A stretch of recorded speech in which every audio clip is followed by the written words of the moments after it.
यूहन्ना का प्रकाशित वाक्य 12वां अध्याय पहली आयत। फिर स्वर्ग में एक बड़ा चिन्ह दिखाई दिया, अर्थात एक स्त्री जो सूर्य ओढ़े हुए थी और चांद उसके पांव तले था और उसके सिर पर 12 तारों का मुकुट था। स्त्री की पहचान उत्पत्ति से होती है, जहां हम यूसुफ के स्वप्न के बारे में पढ़ते हैं कि किस प्रकार सूर्य, चांद व 11 तारे उसके सामने झुके। वही चित्र यहां भी है। स्त्री की पहचान इस्राएल जाति से की गई है। वे 12 गोत्र जो याकूब से जन्मे थे। दूसरी आयत। और वह गर्भवती हुई और चिल्लाती थी, क्योंकि प्रसव की पीड़ा उसे लगी थी, तो वह बालक को जन्म देने को तैयार थी। आप इस्राएल जाति के लिए परमेश्वर के उद्देश्य को देखते हैं कि उसे मसीह को जगत में लाना था। उसे इब्राहिम व दाऊद का वंश होना था। परमेश्वर इस जाति में कार्य कर रहा था, जिसके द्वारा उसका पुत्र जगत में आने वाला था। परमेश्वर को किसी जाति को चुनना था और उसने इस्राएल को चुना। इसी कारण इस्राएल चुनी हुई जाति है। उसे उसने चुना ताकि परमेश्वर द्वारा पुत्र को इस संसार में लाया जाए। अब दुख की बात यह है कि अपने उद्देश्य के लिए परमेश्वर ने जिसको उसे चुना, उन्होंने उसे ही अस्वीकार कर दिया। दरअसल पहले उन्होंने भविष्यद्वक्ताओं को इनकार किया। यीशु एक दृष्टांत के द्वारा उन्हें समझाने का प्रयास करता है। एक व्यक्ति जो दूर देश को गया और अपने खेतों का काम सेवकों पर छोड़ गया। उसने एक सेवक को भेजा कि खेत का फल ले आए, परंतु उन्होंने सेवक को पीटा, उसके साथ दुर्व्यवहार किया। तब उसने दूसरे सेवक को भेजा, उन्होंने उसे भी पीटा और दुर्व्यवहार किया। उसने कहा, अब मैं अपने पुत्र को भेजूंगा, निश्चय ही वे उसका तो आदर करेंगे। और जब उन्होंने उसके पुत्र को आते देखा तो कहा, यह तो वारिस है, आओ उसे मारें। उसने कहा, अब स्वामी क्या करेगा? उन्होंने कहा, वह उनको पूर्णतया नाश कर देगा। प्रभु ने कहा, ठीक है। यह दृष्टांत यहूदियों के विरोध में था, जिन्होंने नबियों को सताया। स्तिफनुस ने प्रेरितों के काम के 7वें अध्याय में यही तो कहा था, कौन से नबियों की तुमने हत्या नहीं की, तुमने नहीं सताया। इसलिए मसीह को लाने के लिए परमेश्वर ने इस जाति को चुना था। और वह गर्भवती हुई और चिल्लाती थी, क्योंकि प्रसव की पीड़ा उसे लगी थी और वह बच्चा जनने की पीड़ा में थी। और एक और चिन्ह स्वर्ग में दिखाई दिया, और देखो, एक बड़ा लाल अजगर था, जिसके 7 सिर और 10 सींग थे, और उसके सिरों पर 7 राजमुकुट थे। और उसकी पूंछ ने आकाश के तारों की 1/3 को खींचकर पृथ्वी पर डाल दिया। और वह अजगर उस स्त्री के सामने जो जच्चा थी खड़ा हुआ, कि जब वह बच्चा जने तो उसके बच्चे को निकल जाए।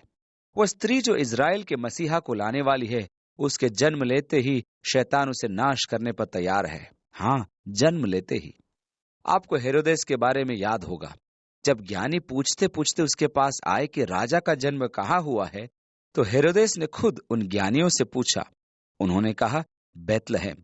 तो हेरोदेस ने उन्हें बैतलहम भेजा, परंतु कहा, जब बच्चा तुमको मिल जाए तो लौट कर मुझे भी बताना, ताकि मैं भी जाकर उसे दंडवत कर सकूं।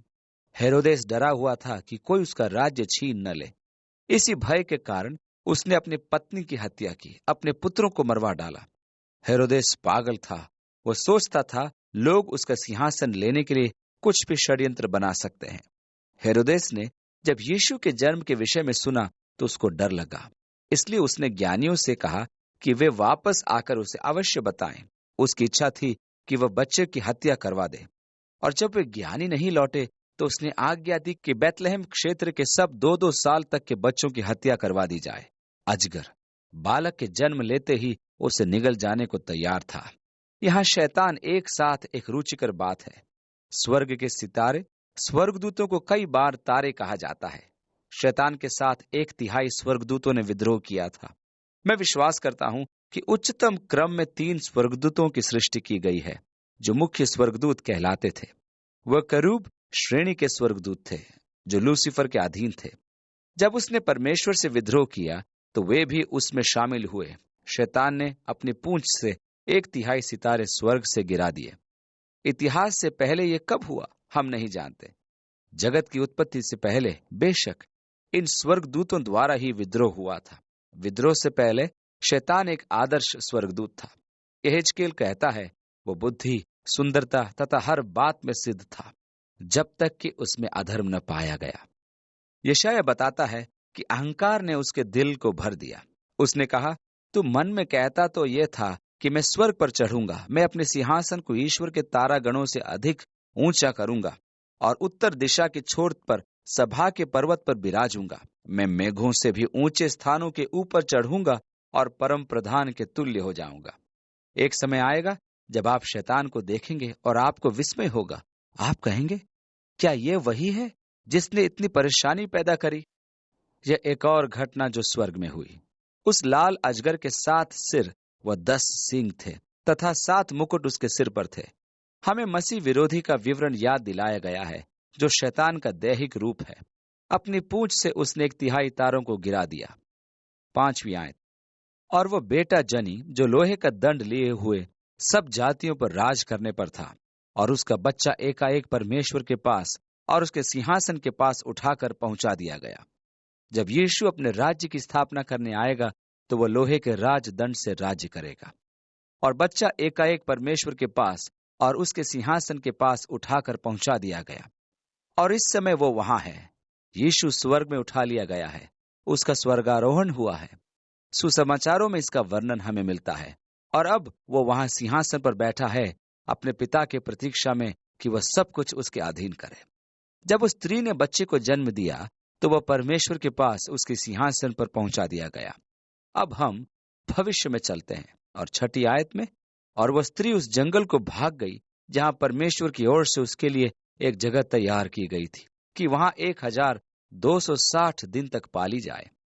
उन्होंने यीशु से पूछा था कि तेरे आने के तथा जगत के अंत के क्या क्या चिन्ह होंगे, और यीशु ने उन्हें अपने आने के तथा जगत के अंत के चिन्ह देने आरंभ किए। और उसने कहा, मत्ती 24:15 के अंदर, सो जब तुम उस उजाड़ने वाली वस्तु को, जिसकी चर्चा दानियेल भविष्यद्वक्ता के द्वारा हुई थी, पवित्र स्थान में खड़ी हुई देखो, जो पढ़े वह समझे। तो जो यहूदिया में हों वे पहाड़ों पर भाग जाएं, जो कोठों पर हों वे अपने घर के सामान लेने को न उतरें, और जो खेत में हों वो अपना कपड़ा लेने को पीछे को न लौटें। जिस उजाड़ने वाली घृणित वस्तु के विषय में दानियेल ने कहा वो क्या है? जब मंदिर का पुनर्निर्माण हो जाएगा और आराधना की पुनर्स्थापना होगी 3.5 वर्ष बाद, या उन 7 वर्षों में 3.5 वर्ष के बाद ये होगा। उनको शायद पुनर्निर्माण में 3 वर्ष लग जाएंगे। मसीह विरोधी यरूशलेम आएगा और परम पवित्र स्थान में प्रवेश करेगा और वहां घोषणा करेगा कि वह ईश्वर है, और मांग करेगा कि ईश्वर समान उसकी उपासना की जाए। वह दानियेल द्वारा वर्णित उजाड़ने वाली घृणित वस्तु होगी।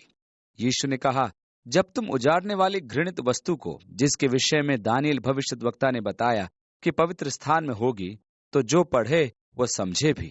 ये सब ऐसा है जैसा मसीह विरोधी का मंदिर में आना, आराधना को रोकना और परम पवित्र स्थान में खड़े होकर स्वयं को ईश्वर घोषित करना।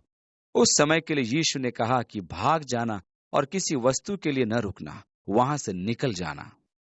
तो स्त्री जंगल को भाग गई ताकि वहां उसका पालन पोषण हो, जो स्थान परमेश्वर ने उसके लिए तैयार किया था कि वहां 1260 दिन तक उसका पालन पोषण किया जाए, या उन 7 वर्षों के अंतिम 3.5 वर्षों के दौरान वो वहां रहे। ये जंगल संभवतः चट्टानी नगर पेत्रा है, जो मृत सागर के दक्षिण पूर्व में है, क्योंकि 16वें अध्याय यशायाह के अंदर परमेश्वर मोआब से कहता है, जो वर्तमान जॉर्डन देश है, अपनी सीमाओं को खोलकर मेरे लोगों को आने दे, उन्हें पेत्रा में पनाह दे, जब तक क्लेश समाप्त न हो जाए। जब तक क्लेश समाप्त न हो जाए तब तक वे चट्टानी नगर पेत्रा में जाकर रहेंगे, जहां परमेश्वर 3.5 वर्ष तक उनका पालन पोषण करेगा। परमेश्वर किस प्रकार उनका पालन पोषण करेगा? उसने पहले भी 40 वर्ष तक जंगल में उनका पालन पोषण किया था। उसने उन्हें मन्ना खिलाया था, वो फिर खिला सकता है। परमेश्वर के सामने लोगों को खिलाने की कोई समस्या नहीं है। एलिया को कौवों ने खिलाया, कौवे उसका भोजन लाते थे, और परमेश्वर 3.5 वर्ष तक इन लोगों को खिलाएगा। 7वीं आयत। फिर स्वर्ग पर लड़ाई हुई। मिकाएल और उसके स्वर्गदूत अजगर से लड़ने को निकले, और अजगर और उसके दूत उनसे लड़े। आपने देखा, अजगर के भी दूत हैं, उसके पास भी एक बड़ी सेना है। 8वीं आयत। परंतु प्रबल न हुए, और स्वर्ग में उनके लिए फिर जगह न रही। वर्तमान समय में शैतान की पहुंच स्वर्ग तक है। वो परमेश्वर के सामने हमेशा परेशान करने जाता है। उस व्यक्ति को देख, उसे तो मेरा सेवक होना चाहिए। तूने देखा गत सप्ताह उसने क्या किया? परमेश्वर के सामने वो लगातार भाइयों पर दोष लगाता रहता है। कितना चतुर है वो। अय्यूब की पुस्तक में उसका एक चित्रण है। परमेश्वर के पुत्र स्वयं को परमेश्वर के सामने प्रस्तुत कर रहे थे और शैतान भी उनके साथ आया और परमेश्वर ने शैतान से कहा, तू कहां से आ रहा है? मैं पृथ्वी पर इधर उधर डोलता डालता आ रहा हूं। क्या तूने मेरे सेवक अय्यूब को देखा है? क्या तूने मेरे सेवक अय्यूब पर ध्यान किया है? वह एक धर्मी व्यक्ति है।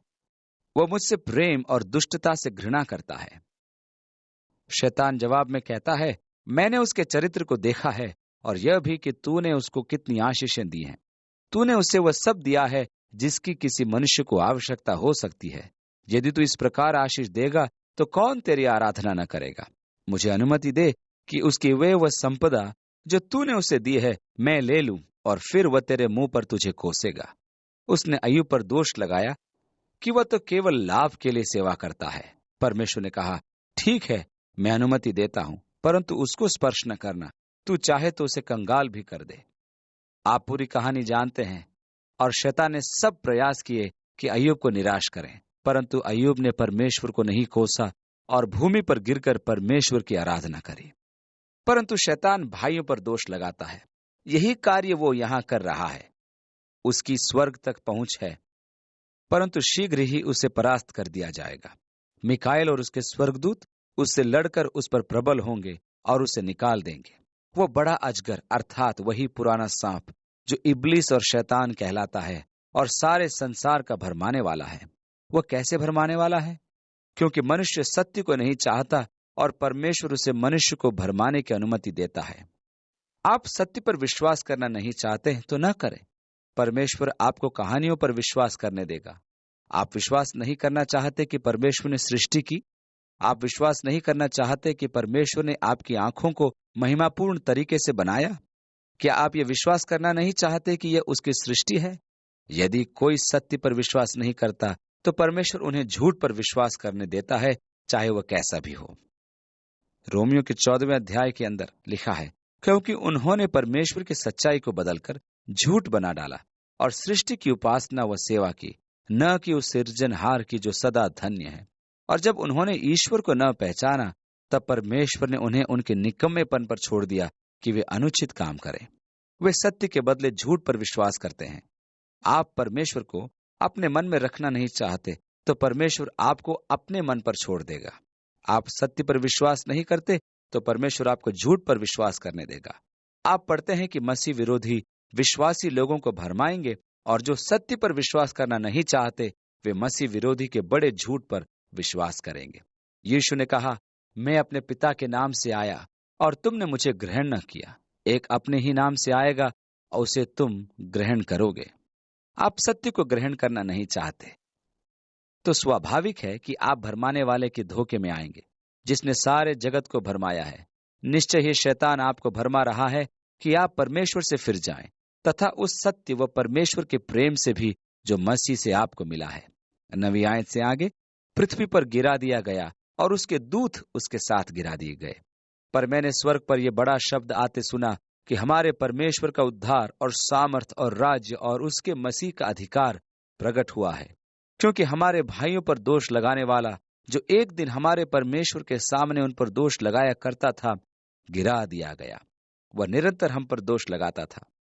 11वीं आयत, और मेमने के लहू के कारण और अपनी गवाही के वचन के कारण उस पर जयवंत हुए और उन्होंने अपने प्राणों को प्रिय न जाना, यहां तक कि मृत्यु भी सह ली। हमें यीशु के लहू द्वारा शैतान पर जय प्राप्त होती है, क्योंकि उसके द्वारा हमें छुड़ाया व खरीदा गया है। पौलुस कहता है, मैं कर्जदार हूं कि आगे को शरीर के अनुसार नहीं परंतु आत्मा के अनुसार जीऊं।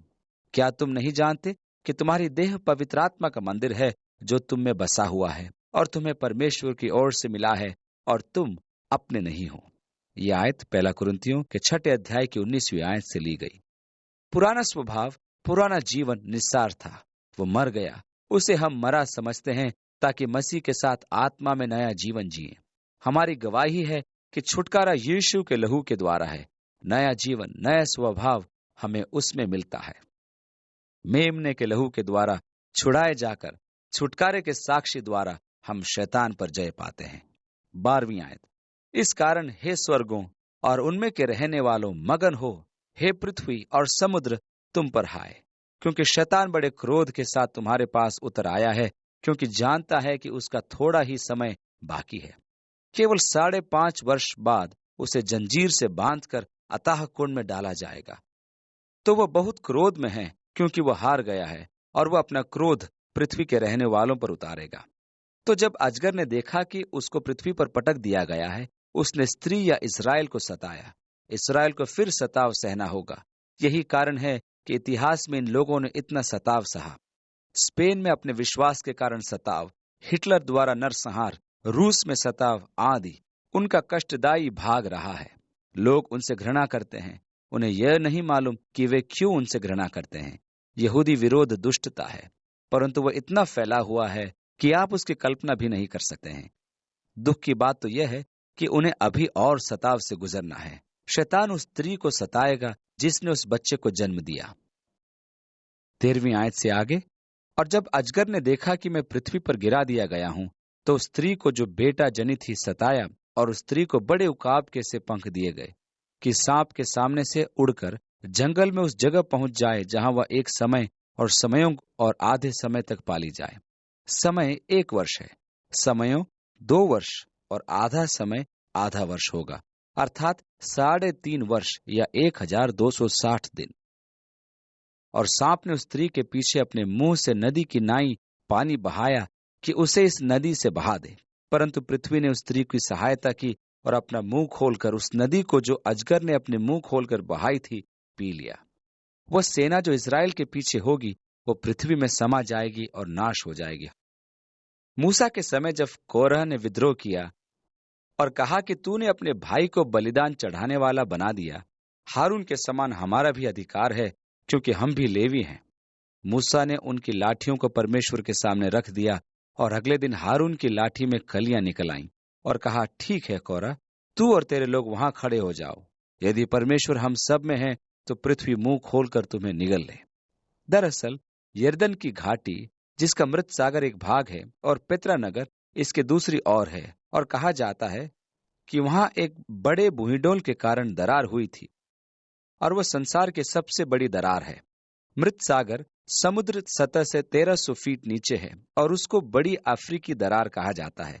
वह सीरिया से अफ्रीका तक है। ये बड़े भूइंडोलों और आग व गंधक का ऐतिहासिक स्थान है, जिसने सोदोम व अमोरा को नाश किया था। हेलेना पर्वत 137 वर्ष तक ऐसे ही पड़ा था, और वह अचानक से क्रियाशील हुआ। वह स्थान भी खुलेगा और फिर बंद हो जाएगा, और जो सेना इस्राएल का पीछा कर रही होगी उसको निगल जाएगी।